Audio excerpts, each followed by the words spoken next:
What's up, everyone? Welcome back to Every Week We Follow. We are here with our weekly thoughts, our weekly show where we talk about all things Aston Villa. And obviously, there is one very big thing happening this week, but we will have a preview to that game, which will be coming out probably tomorrow. Gary has obviously got a lot of preparations because, in case you didn't know, he's going.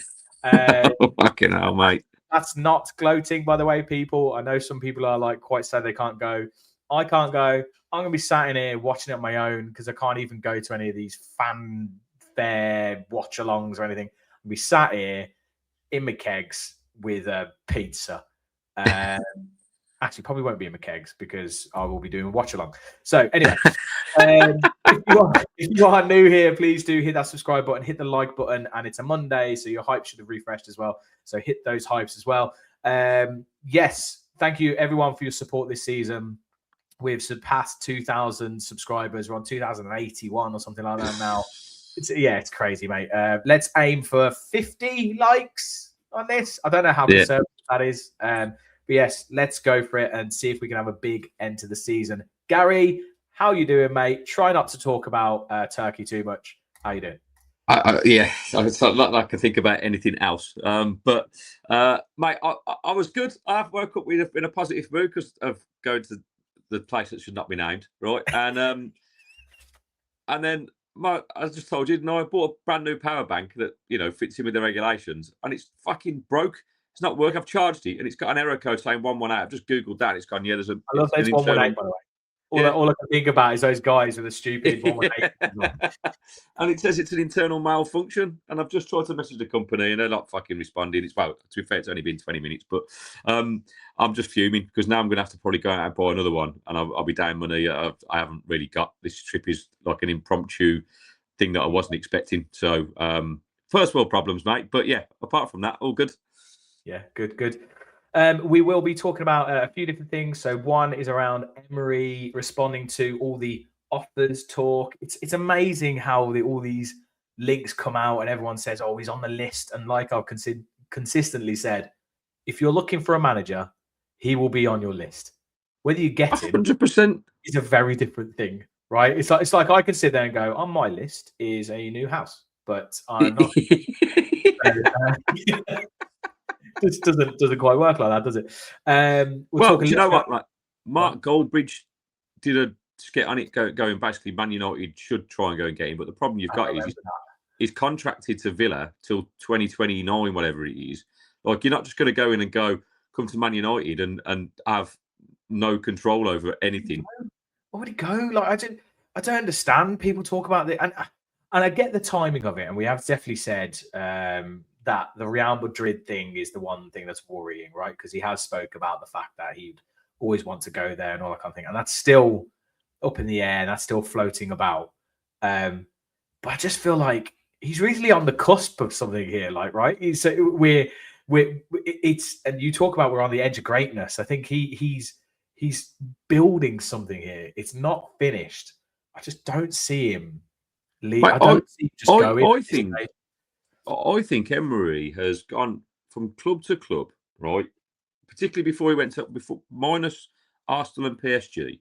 I think he's gone from those clubs, like from Sevilla, Villarreal, right, to try and do what he's done at Villa, right? And to be able to progress it. Now, obviously lots of frustrations, and obviously he's had the temptation of big clubs. When he went to Arsenal, took over from Wenger, and obviously at PSG, massive clubs, right? It didn't work out, and I think that probably stung him a little bit. And his next project was always going to be after Villarreal, right? If I'm going to do something, it's on my terms, right? Yeah. Now, Real Madrid, yes, could be the one that does, but it sounds like Jose Mourinho's looking like a return to Real Madrid if the press is to be believed. And even again, come back to it, even if Real Madrid wanted it, they've got to fork out a minimum of 20 million quid to get him out of his contract, right, with us. And I just don't. Emery doesn't strike me as a man that's all about the money for it. I think that complete control he's got at Villa is a very unique situation, right?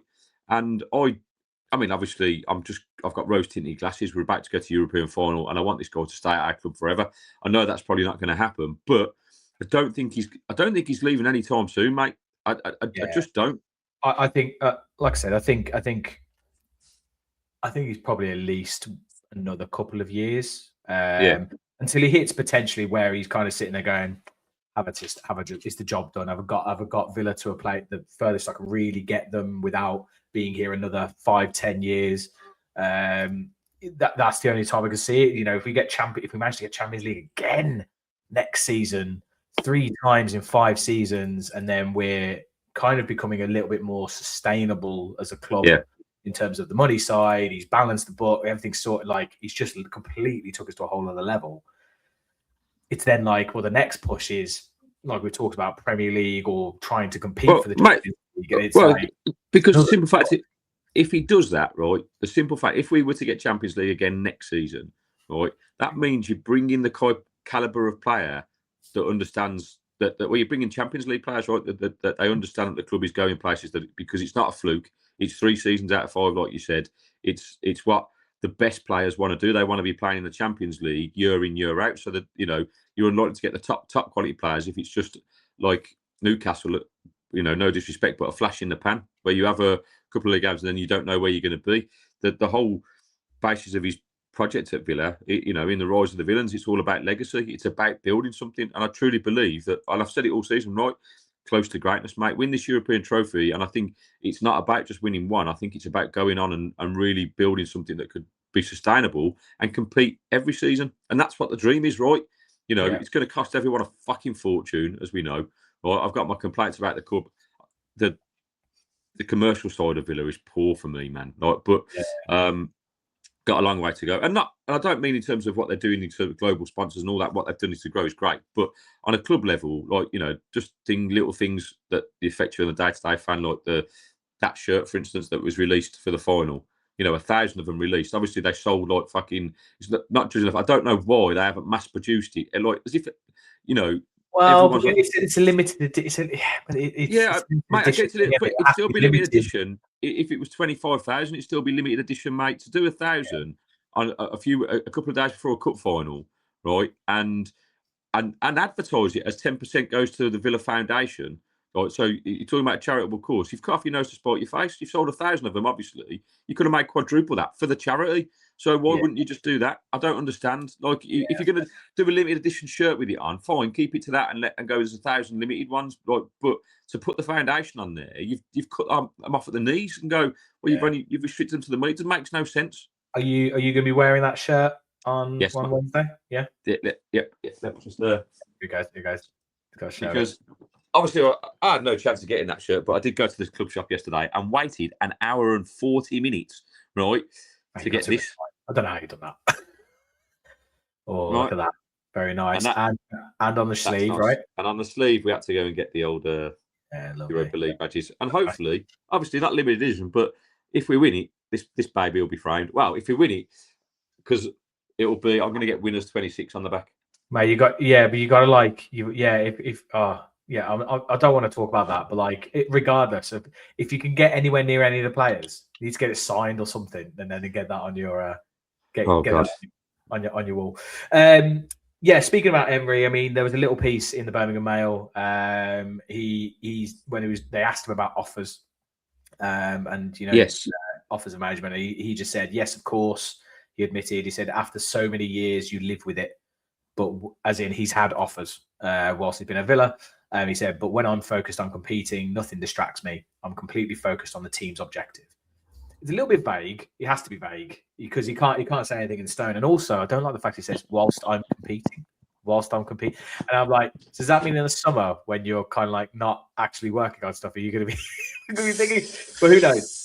Let's move on. Let's swiftly move on from that. Another piece that was actually in the Birmingham Mail, which was in there. By the way, they've now got like a premium subscription level. Like you can, there's certain mate. You can't get. And mate, don't worry about it. I just use a website where I put the URL in and it allows me to read it without subscribing. So I just did that instead. Lindelof, nice interview with Lindelof talking about his things like replacing Kamara, things like when he was coming in, the job that needed to be done. But the main thing that I was focusing on was around the Europa League. And it would be his 8th piece of silverware. So you know how we talk about not having many winners in the team? He's incredibly valuable on that front. However, this would be the third time of asking around trying to win a European trophy because he hasn't done it yet. They infamously lost in the final in 2021 to Unai Emery's team, with Pau Torres scoring the penalty before the penultimate penalty before Man U missed. How's that feel? I suppose he's going to be sitting there going, I will do everything in my power to win this game. I think the difference is, mate, he's not been on an Unai Emery team, right? You're talking about he's lost it with shocking managers at Man United. He's lost it, and I just think, and this isn't me gloating, I just think Unai Emery knows his competition too well to fuck this up at this point. I think with what we've seen in the last couple of weeks with performances, everything's going to be left on that field. And I feel like it's going to be our time. Right. Now, obviously, it might not be. Freiburg are in a good run of form. They beat Leipzig at the weekend 4-1, right? And I've no doubt they're going to come and try and frustrate us, right? But they know we're the better side. And if we turn up and play like we did against Forest and Liverpool, they're going to struggle to contain us for sure. So, I think Lindelof, this is his chance to break the duct. He's been brilliant, mate. He hasn't put a foot wrong all season. Yeah. And I just think against the German side that is 7th in the Bundesliga, and while they're, had a good result on Saturday, no disrespect to the Bundesligas, but beyond Bayern and Borussia Dortmund, really, and maybe Leipzig, 3 teams, that up there that are competing.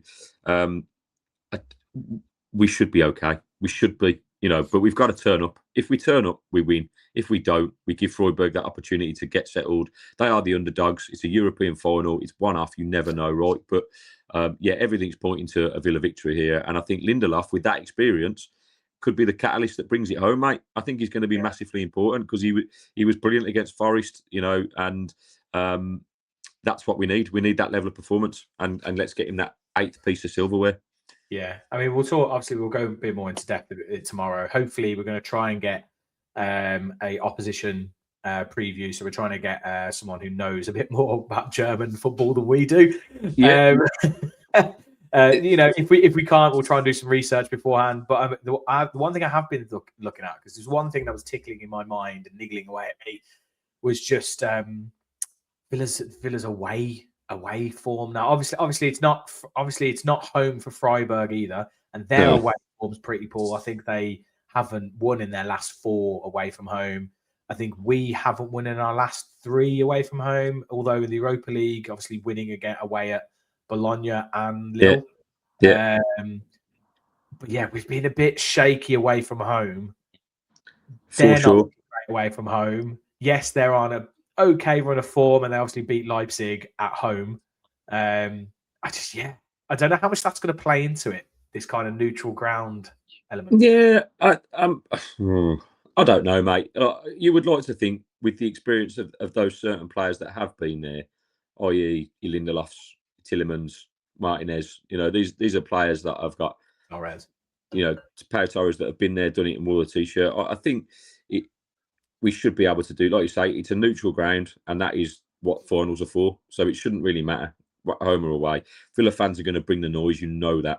And as I'm sure Freiburg fans, German fans are incredible, right? There's no 2 ways about that. Yeah. You see I've always loved watching the European fans, and when we've been to Villa Park and you've got the away fans, and they just jump in. They've got someone facing the crowd with a drum or doing this and doing all this crazy. That one guy who doesn't watch any of the football and just motivates the crowd. He probably doesn't even like football. He's just literally there I spend the whole game just watching the away fans when I'm at those games. I don't even watch the game. I'm just like, oh, how great does that look? It's brilliant. Yeah. But imagine spending thousands of pounds to follow your club around the club. You don't even watch the game. Just there, go look. We'll just do the Poznan. We'll just do the Poznan. No one's watching the game. Everyone's just. Madness, mate, but it does buy into an atmosphere, right? And so, look, I think the atmosphere is going to be incredible. I've no doubt about that. And it comes down, like we've said over the coming weeks, mate. Who wants it more? This is it. This is legacy time. And I think listening to John McGinn after the Liverpool game when they did the lap of honour was kind of inspirational. As was Unai Emery. He's kind of like, this is it. I think just ultra focused, mate. There's the performance against Liverpool on Friday. I didn't expect it. I was nervous, and so that the fact they stepped up there and put in that level of performance, I think it bodes well. It bodes really well. We seem to just be up for it. Like that Forest game set the tone. That Liverpool game has again set the tone, and we're just very much like yes, okay. There's been games where it's like we've said, oh, we must win this. So the Spurs game, the Fulham game, and the Burnley game, and that weren't actually must wins, right? Whereas the Forest game and the Liverpool game were absolute must wins to get these things done. And we turned up, like really turned up.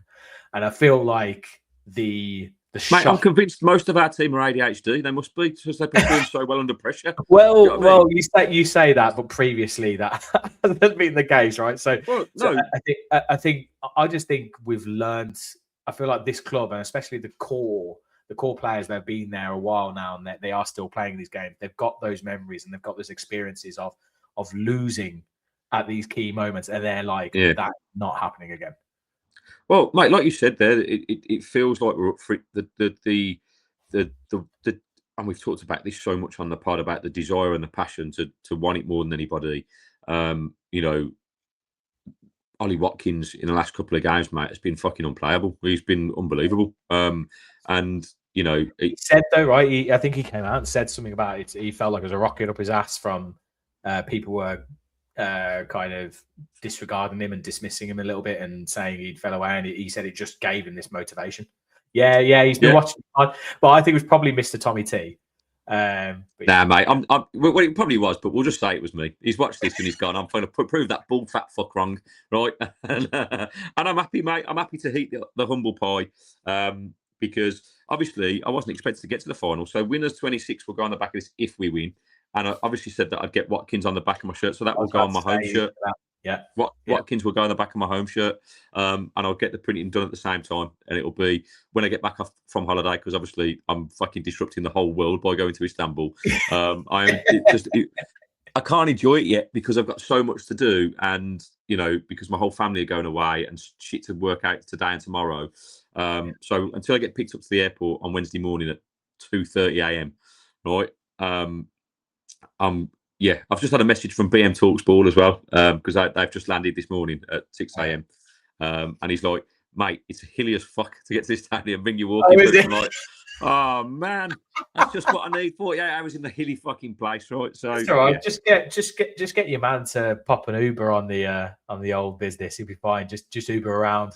You'll be all good. Well, yeah. So I spoke to a mate of mine yesterday who did some work in Istanbul. He's an art director. So he worked on, Gus Khan. He worked on the comedian, Man Like Mobeen. They filmed a couple episodes in Turkey.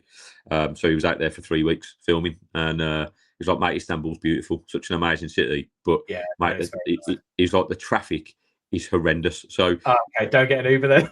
Right. And this is what he said to me. He said, how are you getting from the airport to Taksim Square? I said, well, they're putting on 3 shuttle buses. He said, mate, you'll be on it for at least 4 hours. I was like, what? No. Your wife have sent me an email. It says half an hour transfer from the fucking airport. Mate, I can't be sat on a bus for 4 hours. That's going to fucking drive me nuts. Are you getting napped though? Yeah, that's true. But it means we ain't going to get to the fan park till 4 o'clock. And it's 2.5 hours in the fan park to the game, back to the airport. I was hoping we'd be in the fan park for 1. This is going to be brutal, man. Mate, how soon after? I mean, like I said, we'll reserve a lot of this chat for tomorrow. But how soon after the game are you going to have to leave? No, so I think similar to what we've got to do here. So obviously we've got to be at the airport 3 hours before, right? So we'd have to be at the airport for 3 a.m. So let's say game finishes 1 o'clock. The fan park's open after the game, so we can go back there, get a beer, get the bus, or we'll Uber back to the airport. We've got to be there for 3 a.m. So we'll have a couple of hours. Is traffic not going to be insane though? I don't know. You got to think like I mean, because I'm guessing all the if Villa win, all the Freiburg fans aren't going to be sitting around waiting to. Well, they're all going to be off to the airport or off home. Or... Yeah, James. Well, my mate James has just basically said, look, we'll plan it when we get there because we won't know, right? So we'll see what it's like. But yeah, we may have to just watch the celebrations and leave straight away at 1. If that's the case. So yeah, Nice. Cool. it's gonna be fucking epic. Come on, let's do it. It's gonna be amazing, mate. And obviously, we'll save all that for tomorrow, and then also the post match. I'm gonna call it like Gary on the kebabs. So make sure you get one, and you actually get a little bit of a footage of you having that. Yeah. Or get someone to, like, you know, when they get the pen and they draw the dotted lines around here to like get a hair transplant. Get someone to draw those on. That'd be hilarious. Mate, have you not seen my TikTok that I did? No, I haven't. No. You got. I'll send it. Yeah, you got to check it out. Basically, before Istanbul, after Istanbul. It's brilliant. I hope it's like a filter of you with hair. No, it's got to be. Well, hang on. I'll see if I can just show you very quickly because it's on my account. All right. So you see that? Yeah.